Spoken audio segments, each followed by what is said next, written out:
I forgot that was even on there. But anyway, welcome to my live stream. I haven't been on here in a while. I had the flu for, oh, this is bothering me. I had the flu for about a week. Um, but I'm here, and as you know, if you're out for a week, that's the equivalent of seem like a whole month that gets you off target. That's what I'm looking for my um sound effects. Yes, there I am. So, and we have this bipolar weather here in Houston, and it just doesn't make any sense. It was 20 degrees on, I think, Monday or Tuesday, but it's going to be 80 degrees this week. So, we're playing by ear here in Houston, and that's why people are constantly getting sick and my allergies. I'm not even an allergy sufferer, but this weather is ridiculous. That's to say the least. But anywho, for those of you all who are new here, my name is Michelle, aka the Ignited Teacher. And what I do on my platforms, which I have officially moved from X, I just could not take it anymore. Done with it. I'm over it. So I've officially moved over to Blue Sky. I'll be adding that to my website and other places where you can follow me on Blue Sky. Much better platform without all of the foolishness that we are dealing with here in the United States. So I'm on LinkedIn, Facebook. I'm currently there on Facebook. I don't know how long I'm going to be on Facebook. Yeah, Mark Zuckerberg, the stuff that he's doing, it doesn't sit well with me, and I'm refusing to, I don't know, I'm gonna have to find another way. I started on Facebook, but I don't know. I'm gonna have to find another way, but I'm here focusing on YouTube. I'm not doing much on Instagram, but we'll see for, you know, the foreseeable future. I'm still there, but don't know how long that's going to happen. I do know one update. Um, Back to what I do is I actually provide tips for math teachers who work with or educate students that are high need students such as 504, special education, and just your students that are working below grade level or who come from underserved communities. That's what I do here. I provide you tips. Also, I am the owner of the Math Intervention Academy, and most recently, I released a Gap Closers membership for the low price of $7, and that's what it does. I do in that membership. Currently, I have about 10 teachers in there. It's in its beta form because I'm building out. My vision for that is to create a space where teachers in this day and age where we have no time and people don't seem to care that we have any time, it can pull lessons or get ideas of how to close gaps. Because here's what I do know is that children are coming with the same issues that they've been coming with for the last 10 years. And teachers who are new to math or new to that space don't have a space where they can just pull how to teach it. And I don't know how long I'm going to be in the classroom. I don't know, but I know right now that's a need and it's a low price. Really, it's to cover me hosting it because the hosting price of hosting, having a membership on that platform, shoot, it's almost $100 a month. So $7 a month, you can get access to ideas, and you get access to me if you need help with teaching something. So That's the Gap Closer membership. You can find that um, in the description of this broadcast, especially on YouTube after it goes live. Um, after I end the live, you'll be able to see it. I'm going to drop it in the comment section. Gap closers.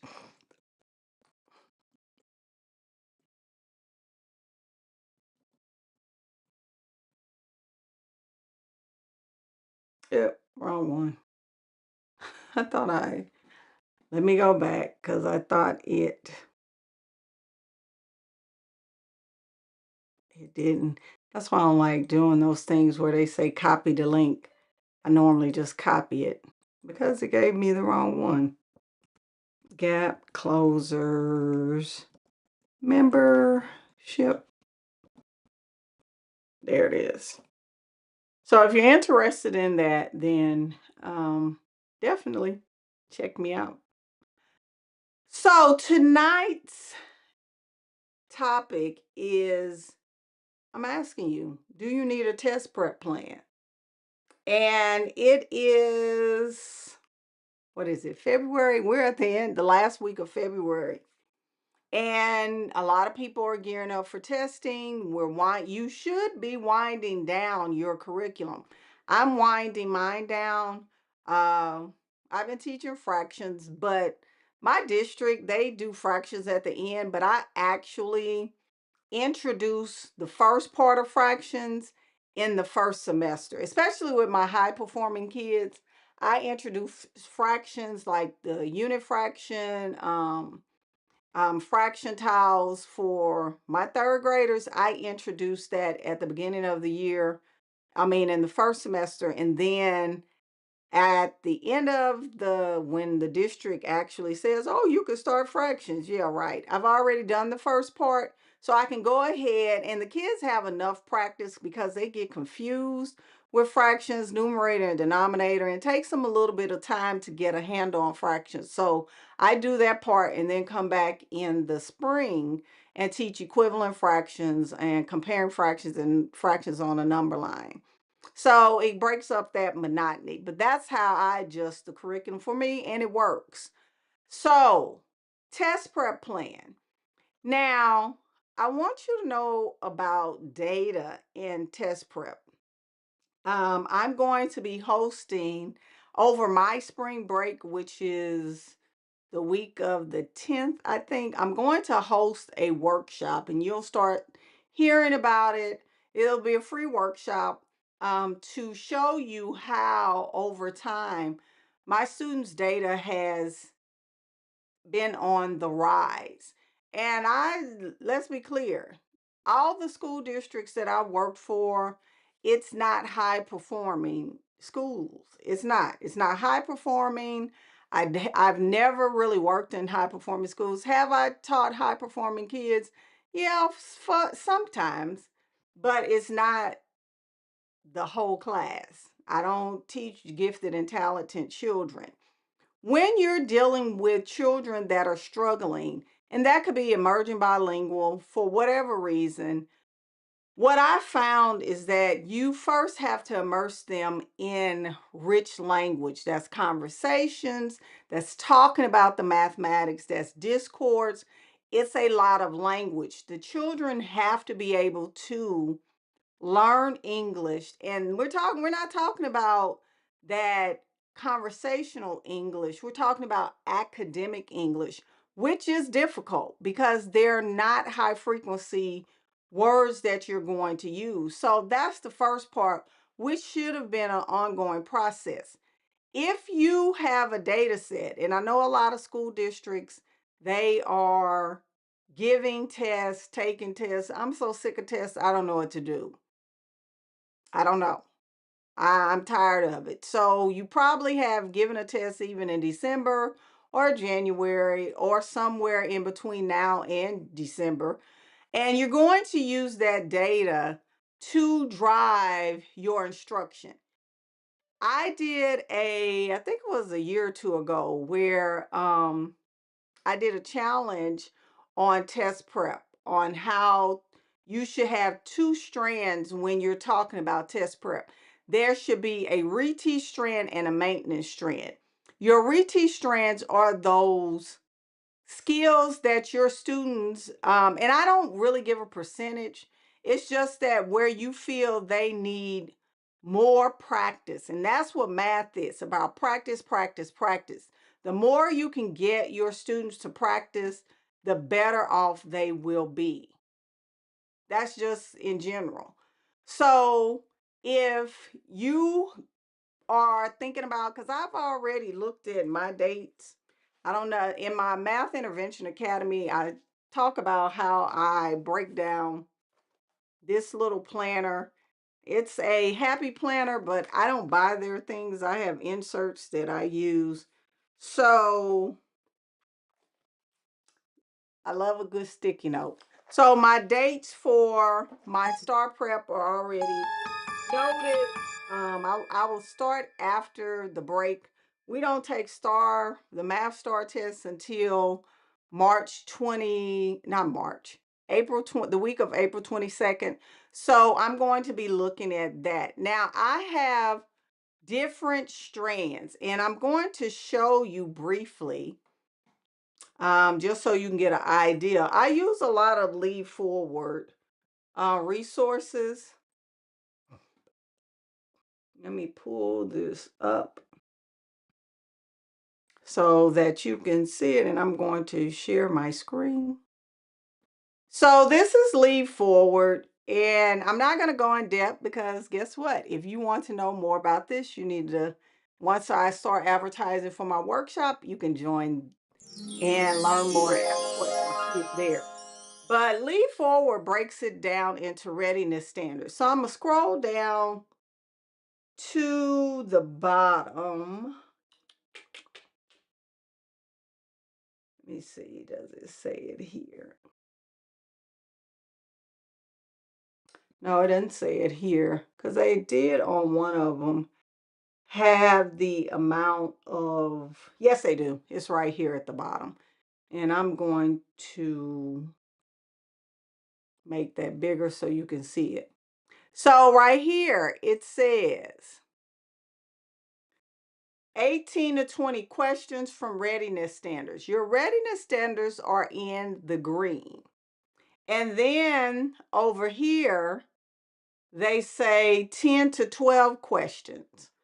Well, there's a frequency of distribution that Lead Forward does, and I really appreciate, is that it tells me that, oops, there's my hype thing. It tells me how often an item has been tested. For example, elapsed time. It has one measly question on that STAR test for those children. So in my test prep plan, I'm not going to spend a lot of time on elapsed time. I'm just not, because it's not worth it. You have to see where you're going to get your most bang for your buck.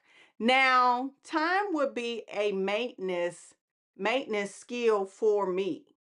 And I'm not saying time at your grade level will be a maintenance skill. It might be a reteach skill because it's something that you need to reteach and increase your proficiency for that concept. And we are doing surgery. We're not, this is not something that you're just glossing over.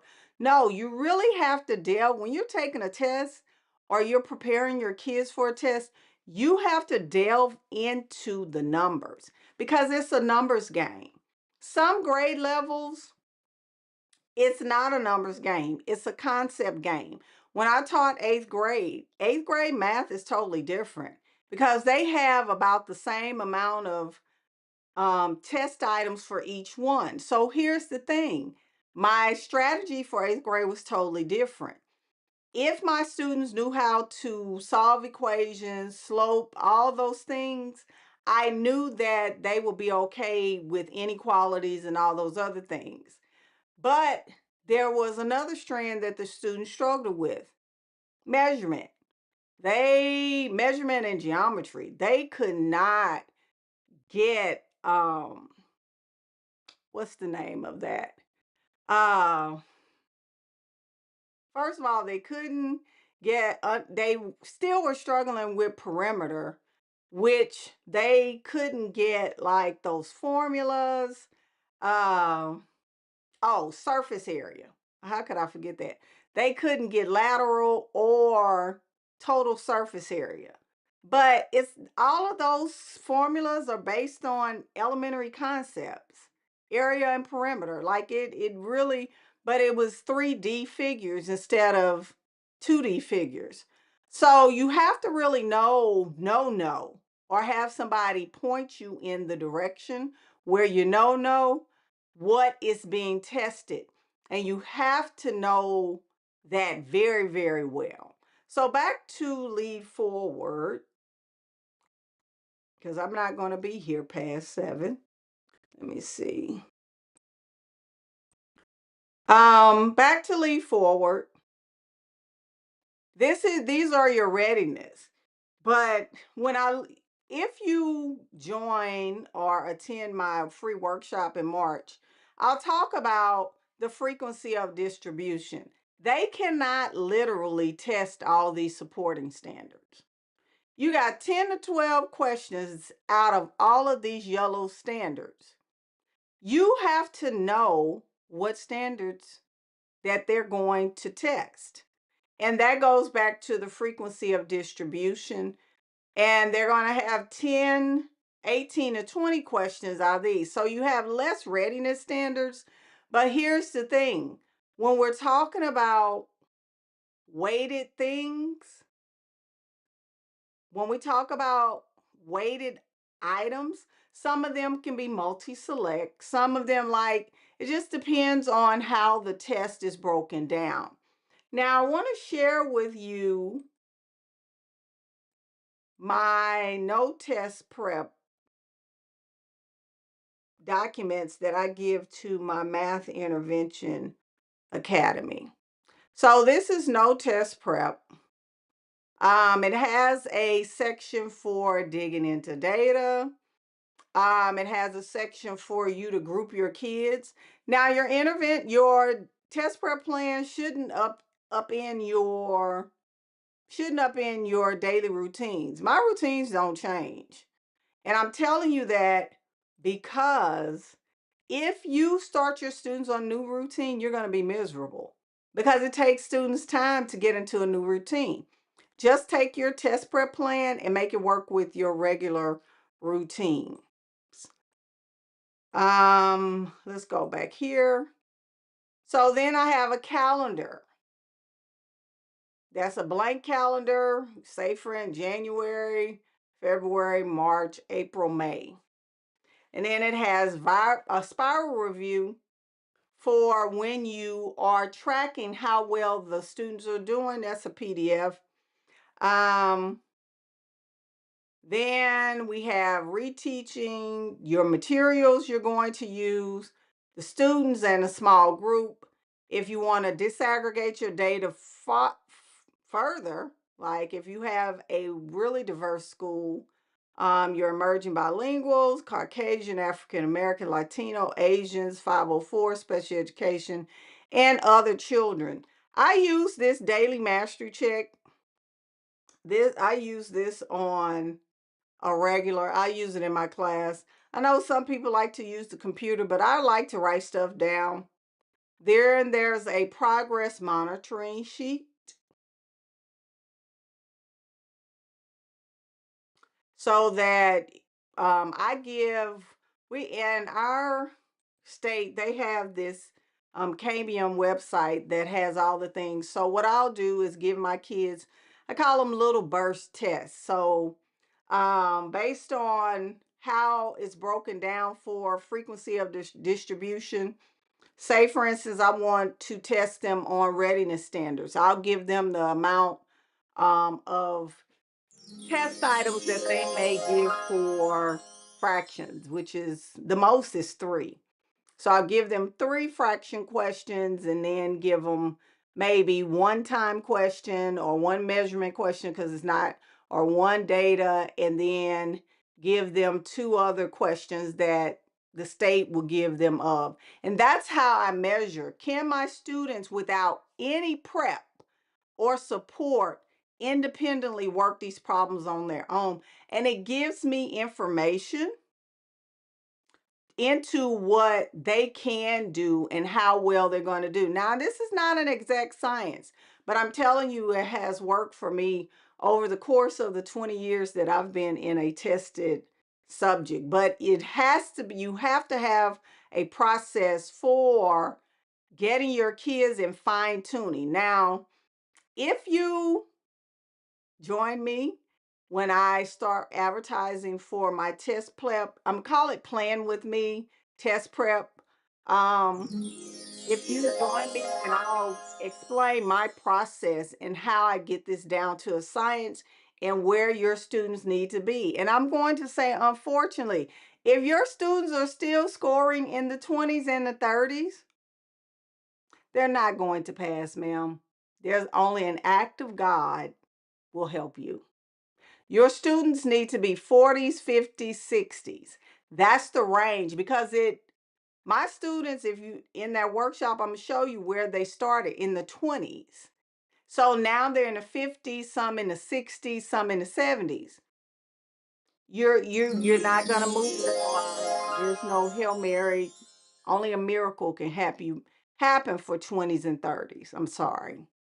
So if you want to join my Gap Closers beta membership, the link is in the comment section. Thank you all for tuning in. If you're watching this on the replay, if you have any other questions, please, please, please drop in the comment section and I'll answer them as soon as possible. Thank you and have a great Sunday. Bye-bye.